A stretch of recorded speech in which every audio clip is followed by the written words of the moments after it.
In measuring risk, we are really trying to place some value on our belief as to the likelihood that some event will or will not take place.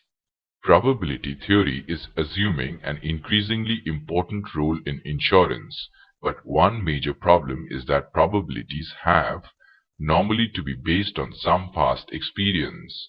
In order for assessment of risk to be consistent and meaningful, attention must be paid to the way in which probability and impact are assessed. It is relatively simple to assess the impact of a risk, since this merely requires defining the situation after the risk has occurred and then estimating the possible effect on each objective.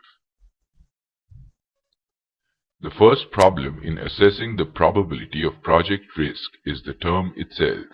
It is widely recognized that project closure is the least well implemented of the project processes, and that many organizations do not have effective ways of learning lessons from completed projects in order to benefit future projects.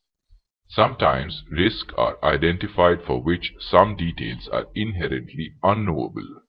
A further problem with assessing risk probability is that risks are possible future events that have not yet occurred, and as such their probability of occurrence cannot be measured but can only be estimated. Next is psychological aspect of risk. We talk of risk, we must be clear in our minds that it incorporates both the frequency with which an event may take place and the severity of the incident that will occur.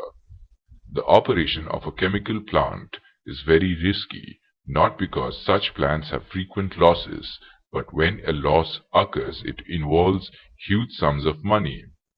People talk of the chance of something happening or some